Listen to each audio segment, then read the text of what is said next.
Fala pessoal, todos bem? Sejam bem-vindos, eu sou o William Godoy, já convidando você para deixar o seu like, deixar o seu dislike, participa aqui, cara, no nosso canal, sempre conto com a companhia e com a força de todos vocês, inscrevam-se no canal, muito importante se inscrever, galera, para quem ainda não tá inscrito, caiu aqui de paraquedas, não faz a menor ideia do que é esse canal aqui, quem é esse cara que tá falando. Então pessoal, prazer, meu nome é William Godoy, por aqui a gente debate notícias, opinião, informação e análise tática sobre o nosso Flamengo, beleza? Então aperta o botão vermelho de inscrever-se, você vai perder 2 segundos e vai fortalecer aqui o nosso trabalho. Já vou deixar o agradecimento porque eu sei que você vai se inscrever.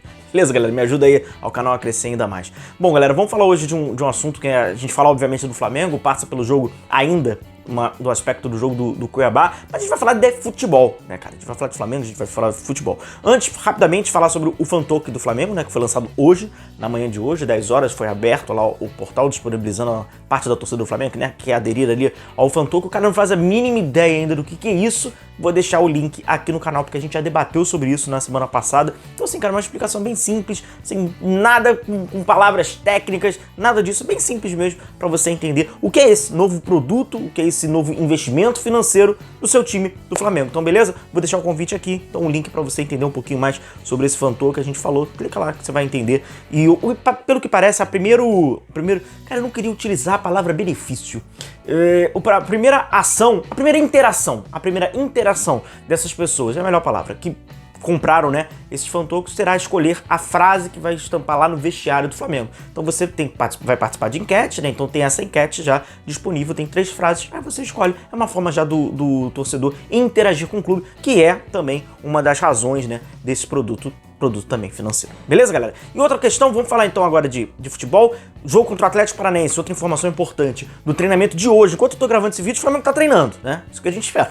Durante esse treinamento que vai definir se o Pedro vai poder ou não vai jogar, qual é a condição física do Pedro, tá? Então a gente pode até falar um pouquinho mais pra frente, a gente traz um vídeo falando sobre esse jogo contra o Atlético Paranaense e a gente terá essa definição. Nesse instante, inclusive, o Flamengo está treinando, então a gente vai saber qual é a condição real do Pedro. Ele teve uma pancada no joelho e acabou ficando uma dúvida, foi preservado no jogo Curitiba e tal.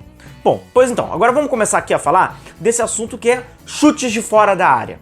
Ele acaba passando, né, pelo jogo do Cuiabá. A gente falou que, poxa, uma dessas oportunidades que o Flamengo poderia ter seria de um chute de fora da área. Por que o Flamengo não chuta de fora da área? Por que o Flamengo chuta pouco de fora da área? Tem algumas perguntas que vocês me fazem, inclusive passo pela live. Cara, o assunto ele é bem abrangente, ele passa por várias vertentes do futebol pra gente entender o porquê se chuta menos de fora da área. Mas na verdade, cara, não se chuta menos de fora da área, se chuta menos no futebol. Exatamente. Teve um estudo feito na Inglaterra, que eles vão calculando, né, nas últimas décadas, os chutes.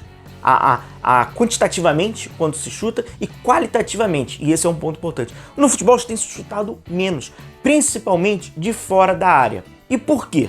Aí que tá. Nos Estados Unidos, na NBA, trabalhava no Houston Rockets, ele inclusive, é o Daryl Morey. Ele fez um estudo para perceber em qual área da quadra era a mais importante, que tinha maior eficiência qualitativa para os arremessos de 3.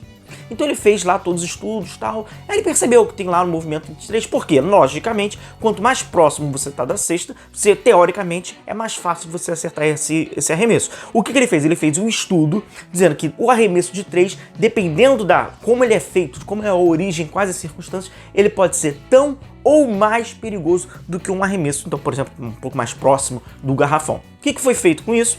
O Golden State Warriors acabou até se notabilizando. Em 4 temporadas os caras levantaram 3 troféus. Por isso, uma equipe que conseguia criar um circuito para arremessos de 3. O que acontece no futebol? Lá na Inglaterra foi feito um estudo e esse estudo ele é genial. Ninguém pensou nisso. Isso aí é um absurdo. O resultado desse estudo é que quanto mais próximo do gol, mais fácil é de marcar. Uau! Ninguém pensou nisso, cara. Então, assim, os caras devem ter ganho recursos pra fazer esse estudo. É gênio. Ninguém pensou isso. Não querendo descredibilizar o estudo, até pela obviedade com que ele passa, mas ok, foi um estudo feito, foi pesquisa. Vamos fomentar pesquisas. Então, quanto mais próximo do gol você tá, maior a probabilidade de você marcar. E com isso, teve a questão da valorização da posse de bola. Então, tudo isso passa e acaba, né, de uma forma fomentando condenando o chute de fora da área. Passa pelo Flamengo? Também passa pelo Flamengo. Pela característica do time, da ideia coletiva, há já um bom tempo. Então vamos entender o seguinte. Com esse estudo, foi visto o quê? Quanto mais próximo da área, né? Dentro da área, é mais fácil marcar gols. Então quanto menos você chutar de fora, né? Você vai estar compactuando com a pesquisa, você vai estar não desperdiçando a posse de bola e o que é importante é ter a posse de bola. Então tem dois conjuntos pra gente analisar aqui. No caso do Flamengo, por exemplo, é um time que gosta de ter a bola, que sabe o que fazer com ela, que sabe ter a bola. Aí trabalha pro lado esquerdo, trabalha pro lado direito, tem paciência, tem qualidade, os jogadores têm o jogo associativo, os jogadores sabem trabalhar, então enfim. Aí que acaba de uma forma condenando o chute de fora da área e isso pode acabar condicionando o atleta a não chutar de fora da área, porque também tem a questão individual do atleta, mas vamos lá. Então o Flamengo enxerga, o Flamengo modo de dizer, né? Ele enxerga que se ele chutar de fora da área e não for gol, onde a probabilidade ela é maior do que um chute dentro da área que é mais perigoso, ele vai estar perdendo a posse de bola. E a posse de bola para ele é um instrumento para ele, obviamente, né, ser o protagonista do jogo e também se defender. Porque, logicamente, quando você tem a bola, o adversário não tem, você não vai tomar gol. Uau! Não precisa de fazer outro estudo pra gente descobrir isso. Mas é uma ferramenta também de defesa. Então o Flamengo, obviamente, ele vai trabalhando para tentar buscar os chutes mais perigosos, que são os de dentro da área. Aí que tá um ponto, que a pesquisa ela acaba obviamente ela não trouxe esse resultado pra gente, foi uma pesquisa um pouquinho mais superficial, como a gente brincou aqui. Qual é a maior chance de você marcar um gol? É dentro da área, com um marcador, ou de fora da área, numa posição frontal, sozinho? E aí tá, e a gente pode pegar como referência o estudo, né, do Daryl Moore, da questão do basquete, do arremesso de 3, que mesmo mais distante, mas se você criar um circuito que esse cara está sozinho, ele estará mais apto, será mais fácil do que mesmo dentro da área, onde, né, na distância você está menor do gol, mas vai estar marcado. Mas é um outro ponto. E aí qual é, cara, a grande questão hoje da lógica de defesa? É marcar, como vocês podem ver, eu separei o campo em 18 partes, né? O cara que já acompanha aqui o canal há mais tempo, ele já sabe do que a gente tá falando, né? Novidade e tal. A gente separou o campo em 18 partes iguais, isso inclusive, né, facilita no entendimento, na assimilação do atleta, quando a gente fala de zona, quando a gente fala de espaço. E a zona 14, ela é vista hoje no futebol como a zona mais perigosa. Então, os clubes, né, os times de futebol, eles tentam atacar aquela zona. E os técnicos, eles tentam criar circuitos para que o seu jogador tenha a possibilidade e a liberdade de decidir dentro dessa zona. O que ele quiser, ele finaliza, ele dá um passe em profundidade, ele faz um drible, não importa. No último terço, que é ali próximo à zona 14, ele tem o livre-arbítrio de fazer o que ele bem entender. Não existe domínio de treinador sobre o atleta quando ele está próximo ao gol. Ele tem a liberdade, que a gente fala de tomada de decisão. Ou se a gente quiser falar menos bonito, a gente fala escolher o que vai fazer. Português claro.